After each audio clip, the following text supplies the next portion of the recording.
स्वागत है आप सभी लोगों का मेरे चैनल साइंस और टेक्नोलॉजी में। मैं अनुपम विपुल आप सभी लोगों का स्वागत करता हूं आज के शो फ्यूचर फ्राइडे में। आज हम लोग बात करेंगे ईवी में हॉट स्वैपिंग बैटरीज के बारे में। तो आइए समझते हैं।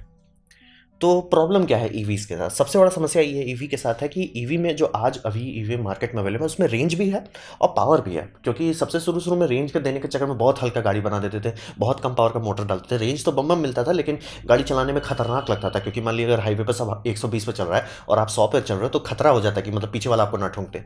और ये इलेक्ट्रिक स्कूटी के साथ भी एक बहुत बड़ा समस्या है कि जब तक वो उसका बैटरी मतलब अराउंड का ये डिपेंड करता है सेफ्टी मार्जिन क्या है कि 90% तक ड्रॉप करने देगा, लेकिन आखिरी 10% में वो स्पीड इतना घटा देगा कि साइकिल चलाने लगेगा और उस टाइम में वो खतरनाक हो जाता है। तो ईवी के साथ अब ये प्रॉब्लम नहीं है। फोर व्हीलर के साथ ढंग के ईवी में ये सब प्रॉब्लम नहीं है। बम ताकत है और बम रेंज भी है। लेकिन ये समझिए कि सारा चीज़ का डेवलपमेंट हो चुका है सिवाय चार्जिंग टाइम का। चार्जिंग टाइम अभी भी बहुत धीमा है। घंटों में बात किया जाता है कि कम से कम 4-5 घंटा आप अपना समझ के दीजिए जीरो टू फुल चार्ज में।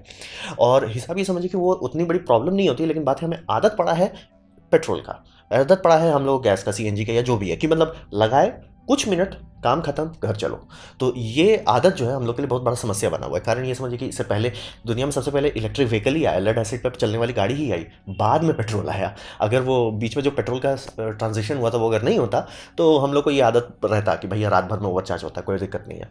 तो चार्जिंग टाइम अभी बहुत बड़ा समस्या बना हुआ है हमारे लिए, क्योंकि हम लोग को 15 मिनट का पेशेंस है कि भैया ठीक है, क्योंकि पेट्रोल के साथ उतना ही होता है, 15 मिनट में हो जाता है काम। और फ्यूल स्टेशन सबका टोटल मिला के तो 15 मिनट का एक स्टॉपेज पड़ता है। तो वही समझिए कि और ईवी हर देश चाहता है इस्तेमाल करना, और उसमें प्रदूषण को हटा भी दीजिए आप। सबसे बड़ा बात होता है कि उससे इंपोर्ट फ्री हो जाते हैं, यानी कि ऑयल का इंपोर्ट जो है एक देश के समझिए ऊपर गले गले पट्टा डालने जैसा हो जाता है कि भैया हमारा मर्जी है, हम तुम्हारा तेल का दाम बढ़ा सकते हैं, क्या कर लोगे। और मतलब हर देश के पास किस्मत नहीं होता है कि भैया उनका खुद का ऑयल है, और जिनके पास खुद का ऑयल है वो भी एक समस्या में फंस गए कि मतलब ऑयल का जो प्रोडक्शन है वो कंट्रोल में तो नहीं है ना उनके, क्योंकि आज हो रहा है आपका गैस वेल है एकदम बम बम निकल रहा है ऑयल, लेकिन कल को सूख गया था। और होता है, ऐसा होता है लिटरली। यूएसए बहुत बना रहा था ऑयल, फिर सूख गया, फिर खूब बनाने लगा, फिर सूख गया, ऐसा होता रहता है। तो ये एकदम मतलब समझ रहे, लटका देने वाला सिचुएशन पे आता है। और प्लस पोल्यूशन कम हो जाता है। भले लोग ग्रीन हाउस को माने या ना माने, पोल्यूशन सब मानता है कि भैया नॉक्स खराब चीज़ है, क्योंकि वो सूंघते हैं और तुरंत जानलेवा इरिटेशन आ जाता है। तो तुरंत सबको पता है भैया प्रदूषण तो तुरंत रोकना है। तो ईवी में ये दोनों होता है कि देश के लिए सबसे बड़ा भला है कि भैया हमारा इंपोर्ट जो है कम हो जाता है। इंपोर्ट पे ऐसा नहीं रहता कि आज आपका मूड हो गया तेल का दाम भाग गया, कल मूड खराब हो गया तेल का दाम ठीक कर दिए, वैसा नहीं। भरोसेमंद हो जाता है और प्लस पोल्यूशन कम होता है, जो कि बड़े बड़े मेट्रोपॉलिटन के लिए बहुत इंपॉर्टेंट है। तो ये एक समस्या को ईवी सॉल्व करना चाहते हैं, लेकिन चार्जिंग टाइम के कारण ये नहीं हो पा रहा आज के मतलब करंट ईवीज में जो 2020 के बाद से मार्केट में है। तो बात करते हैं हाइपर चार्जिंग हम लोग क्यों नहीं कर लेते, या सुपर डुपर वुक चार्जिंग हुलू लुलू चार्जिंग ये सब क्यों नहीं कर लेते। हिसाब ये समझिए, आपको एक टर्म मैथमेटिकली बार बार बताया जाएगा जिसे हम लोग कहते हैं सी। 1 सी का मतलब होता है बैटरी 1 घंटे में चार्ज होगी। फर्क नहीं पड़ता उसका कैपेसिटी कितना है। जैसे मान लीजिए वो 10 किलोवाट आवर का है और 1 सी की रेटिंग है, मतलब वो 1 घंटे में चार्ज होगा। 100 किलोवाट आवर का है, 1 सी लिखा है, मतलब वो 1 घंटे में होगा। सी का मतलब सीधा टाइम्स होता है, कैपेसिटी से इसका कोई लेना नहीं। 1 सी मतलब 1 घंटा, 2 सी मतलब 30 मिनट, 3 सी 15 मिनट। तो टारगेट है हमें 3 सी पे जाना है।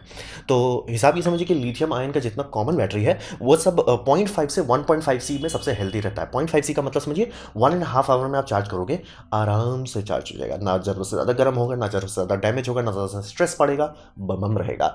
1.5 सी अगर आप 1 घंटे के अंदर चार्ज करना चाहते हो ये भी किया जा सकता है, लेकिन इससे आगे जब आप फोर्स करने लगते हो तब उसकी लाइफ स्पैन कम हो रहे थे। इसीलिए चाहती है सारे एंड्रॉइड मैन्युफैक्चर कि आप मोबाइल में हाइपर चार्जिंग करें, एकदम 5 मिनट में चार्जिंग करें। ऐसा क्यों? क्योंकि सेल की लाइफ कम हो जाएगी। सेल की लाइफ कम होगी, आप लोगे खरीदोगे, आदत पड़ जाएगा कि हाँ भाई 5 सेकंड में चार्ज हो जाता है, ओवरनाइट चार्जिंग नहीं करोगे, तो फिर बाद में बोलेंगे भैया सेल तो कैपेसिटी खत्म हो गया, चलो नया खरीदो।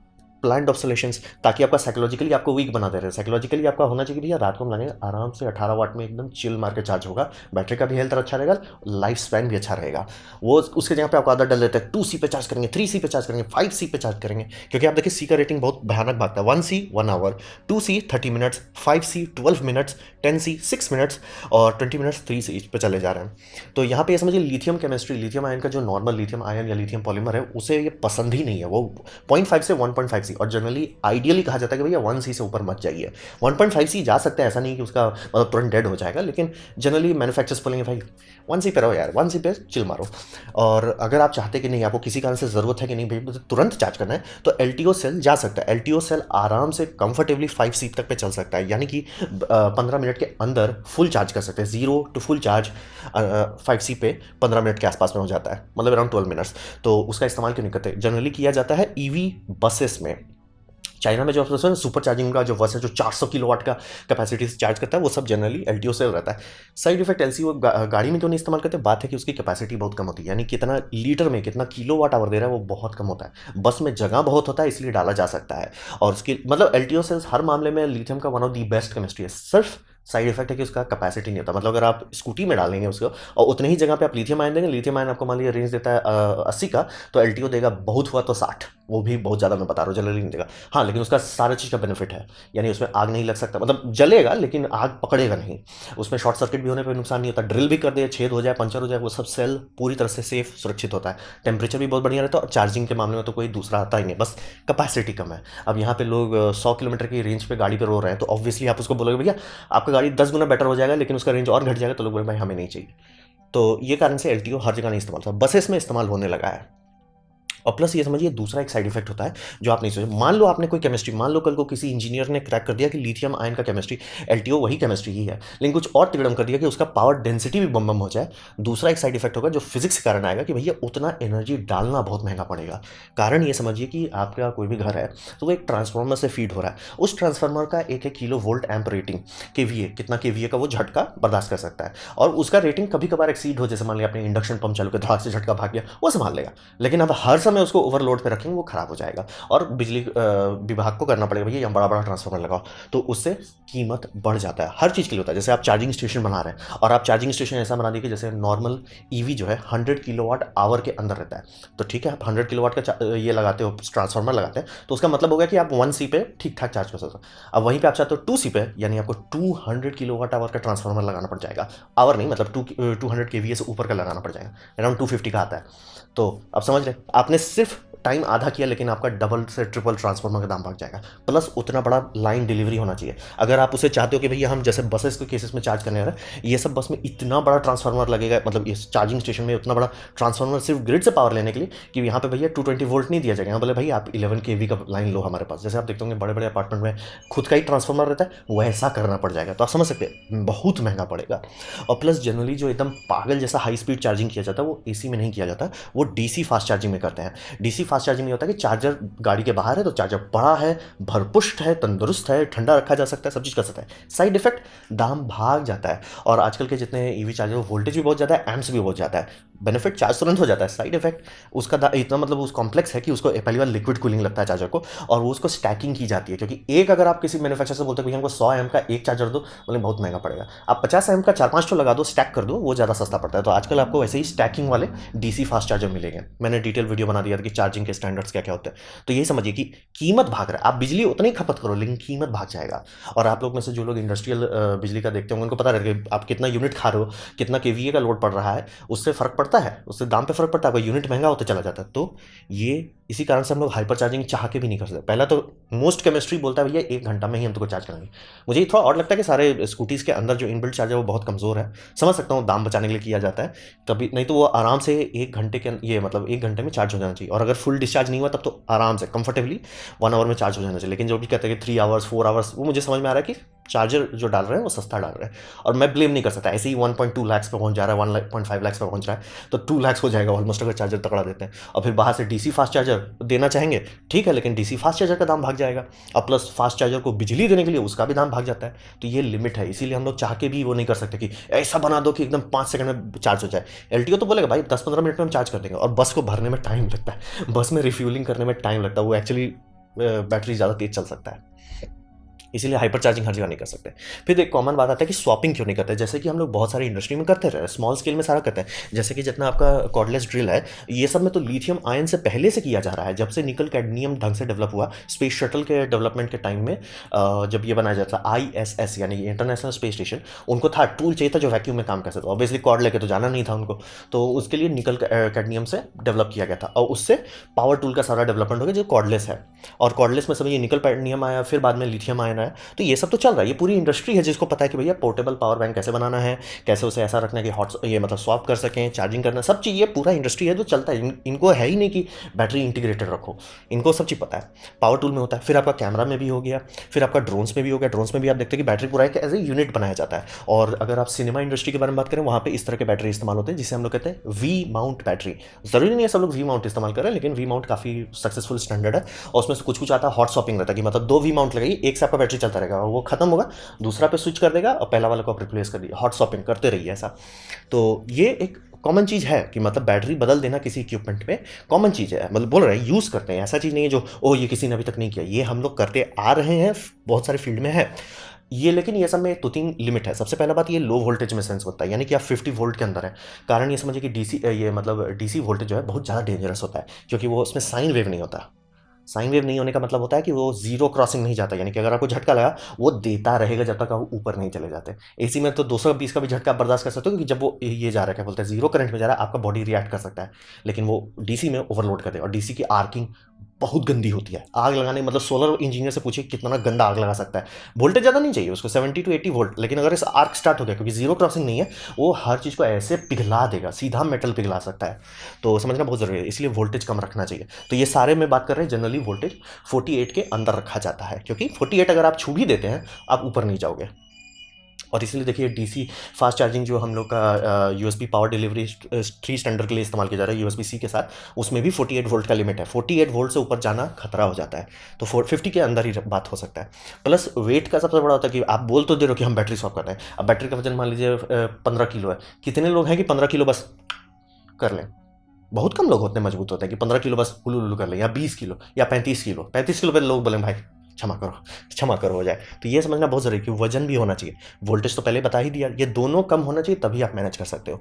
और बाकी सब इंडस्ट्री के केस में जैसे जहाँ पे मैं बता रहा हूँ वहाँ पे फॉर्मेट स्टैब्लिश है, जैसे कि बड़े बड़े इंडस्ट्री में उनका वी माउंट बैटरी जो स्टैब्लिश ऑलरेडी है, करीब करीब 25 साल से 50 साल से चल रहा है, तो वो तो फिक्स है, उनमें उनको लोड ही नहीं लेना, सबको पता है कैसे बनाया जाता है, क्या उसका स्टैंडर्ड्स है, कैसे उसको स्वैपिंग करेंगे, सब चीज़ क्लियर है। और जहाँ पे छोटे छोटे कंपनी की बात हो रही है, जैसे DJI हो जाए, तो DJI को ये प्रॉब्लम नहीं है ना कि उनको 10,000 चीज़ के लिए बनाना, उनको अपने ड्रोन के लिए बनाना, वो अपना छोटा सा बैटरी बना लिए, वोल्टेज कम है, वजन कम है, तो आराम से किया जा सकता है। हर कंपनी अपना बना रही है। जैसे ड्रिल के केस में आपका बॉश का अलग ड्रिल बैटरी इकोसिस्टम है, आपका डिवॉल्ट का अलग बैटरी इकोसिस्टम है। तो वो समझना ज़रूरी है कि स्वैपिंग कोई ऐसी चीज़ नहीं है जो हमने कभी किया नहीं है, हमेशा करते आ रहे हैं, ये मतलब नॉर्मल है, लेकिन कुछ कुछ लिमिट के साथ। अब यहीं पे ये लिमिट को थोड़ा ढंग से समझते हैं, क्योंकि आम पब्लिक को अंदाज़ा नहीं है कि जो ईवी बैटरी लग रही है आपके गाड़ी में, चाहे वो महिंद्रा हो, चाहे वो टाटा हो, चाहे वो टेस्ला हो, वो सब कुछ ज़्यादा बम होता है। आम पब्लिक को पता नहीं है उतना जनरली, क्योंकि इसका साइज़, वेट और वोल्टेज तीनों खतरनाक लेवल पे है। यानी कि वोल्टेज 200 वोल्ट डीसी से ऊपर रहता है, यानी कि ये अगर शॉर्ट मारा तो ये स्पार्क नहीं करेगा, ये पिघला देगा कोई चीज़ को, क्योंकि कंटिन्यूस होता है। डीसी का सबसे बड़ा साइड इफेक्ट यही है कि ये कंटिन्यूस होता है, बहुत गंदा नुकसान करेगा और आदमी को छुआ सीधे। तो ये समझना बहुत ज़रूरी है कि 200 वोल्ट डीसी के आसपास को हैंडल करना बच्चों का खेल नहीं है। आप अगर सोलर इंजीनियर्स को जानते हो पूछ लीजिए कि उनको जब ये करना होता है, क्या बोलते हैं, बहुत सारे सोलर पैनल को सीरियल में अटैच करना होता है, वोल्टेज भागने लगता है, सावधानी बरतने लगता है। मतलब जब तक 40 के आसपास एक्ट कौन होता ले रहा है, हाथे से छू रहे हैं, हाथे से छीन रहे हैं, 200 होने लगता है, भाई डबल चेक करो, ग्लव्स होना चाहिए एकदम, वो भी हाई लेवल इंसुलेशन ग्लव, एकदम सब चीज़ सावधानी बरतो, गलती हुआ बहुत जोर की गलती हो जाएगी। तो ये समझना बहुत ज़रूरी है कि ये खतरनाक होता है। और कुछ कुछ ईवी के केस में 400 वोल्ट 500 वोल्ट तक चले जाते हैं, वो कोई बड़ी बात नहीं है। तो ये बहुत ज़्यादा खतरनाक है। दूसरा, वजन। वजन यहाँ पे ये समझिए, जैसे मैं आपको बोल रहा हूँ कि क्या 10 किलो आप उठा सकते हैं, आप बोल सकते हो कि एक थोड़ा शॉर्ट झटका के लिए मैं कर लूँ, लेकिन वहीं आपको बोल दिया जाए कि क्या 15 किलो कर सकते हो। आधा लोग का हाथ खत आधा क्या मतलब ऑलमोस्ट 80% पॉपुलेशन नहीं करना चाहिए उससे रेगुलर तौर पर। आप 30 कर दो, लोग बोले क्षमा करो। तो यहाँ पे ये समझिए गाड़ी के इसमें हल्के से हल्का गाड़ी जिसका छोटा से छोटा रेंज है, वहाँ पे आप बात कर रहे हैं 100 किलो का, यानी 100 किलो अगर आप हाइड्रोलिक से भी उठाना चाहते हैं तो थोड़ा बम हाइड्रोलिक्स होना चाहिए। और प्लस बड़े रेंज का, यानी कि जिसका भी रेंज अराउंड 300 to 400 किलोमीटर के आसपास जाने लगता है, वो आधा टन तक का बैटरी चला जाता है, 500 किलोग्राम। ये पोर्टेबल नहीं है, ये मैन पोर्टेबल नहीं है, इसको एक इंसान क्या 4-5 इंसान भी नहीं ठीक से उठा सकते हैं। तो ये सब के लिए पूरी तरह से हाइड्रोलिक सिस्टम लगाना पड़ता है। और बैटरी के केसेस में ये बात समझना जरूरी है, क्योंकि वो इतना बड़ा और इतना वजनी होता है, वो गाड़ी का एलिमेंटल स्ट्रक्चर में माना जाता है। यानी कि जैसे आप लोग गाड़ी देखते हैं, गाड़ी का छत कोलैप्स क्यों नहीं करता, कारण है कांच उसका वजन कैरी कर रहा है। बोले कांच, हाँ कांच वजन कैरी करता है, कांच स्ट्रक्चरल है, कांच फूट जाने के बाद छत बहुत आराम से ये कर सकता है, कोलैप्स कर सकता है। मतलब बनाया जाता है कि मतलब अगर गाड़ी उल्टे तो एक झटका तो बर्दाश्त कर ले, लेकिन हाँ 3-4 रहेगा वो अपने कोलैप्स कर जाएगा। तो ये समझना बहुत ज़रूरी है कि बैटरी स्ट्रक्चरल है। तो कंपनी जैसे कि टेस्ला 2015 के आसपास में वो डेमोन्स्ट्रेशन दिए थे कि उनका मॉडल 3 का बैटरी पूरा पूरा नीचे स्वैप कर रहा है, लेकिन ये बहुत ज़्यादा महंगा पड़ता है। ऐसा नहीं इम्पॉसिबल है, फिजिक्स मना नहीं कर रही है, बस सब कह रहा हूँ, ये सब जैसे बता रहा हूँ कि डेंजर है, तो ऐसा नहीं हम लोग नहीं हैंडल करते भाई। HVDC इस्तेमाल किया जाता है जो मतलब 200 kV वोल्ट DC पे चलता है। तो ये कोई ऐसी चीज़ नहीं है जो हम लोग नहीं हैंडल कर सकते, बस बात है हर एक चीज़ को हैंडल करने का कीमत होता है। 48 वोल्ट डीसी कौन दे कोई भाव नहीं देता, 100 वोल्ट डीसी दाम बढ़ जाता है। तो ये समझना बहुत जरूरी है कि ये सब फिजिक्स मना नहीं कर रही है, ये सब आपका दाम बस अपना समझ के बढ़ा दे रहा है। तो ये समझिए 2015 की बात करो, नीचे वीडियो भी दे दिया है, और इन्होंने ट्राई किया और बातें किसी को इंटरेस्ट नहीं था। कारण वही था कि ये जो आप स्पॉट इतना आराम से बोल रहे कि ऐसे आएगा गाड़ी लग जाएगा, ऐसे उठा देंगे गाड़ी को, फिर उसके नीचे से बैटरी निकाल देंगे, ये सब आप टन में बात कर रहे हैं। पूरा का गाड़ी टन 2 टन के आसपास का हो सकता है। 2 टन का चीज़ को लिफ्ट करना, उसके नीचे से आधा टन का सामान को निकालना, फिर उसको कन्वेयर बेल्ट से हटाना, फिर दूसरा लगाना, फिर उसको वहाँ से स्वैप कर देना, किया जा सकता है। फिजिक्स मना नहीं कर रहा, तभी तो गाड़ी बनती है, नहीं तो प्रोडक्शन लाइन में ऑटोमेशन होता ही नहीं। ये सब किया जा सकता है, लेकिन हर चीज़ अपना समझ के दाम बढ़ा देगा। और यही समझिए जब भी आप स्वैपिंग मटेरियल बनाते हो आपको एक वेल बनाना पड़ता है जहाँ पे आपका बैटरी फिट होगा।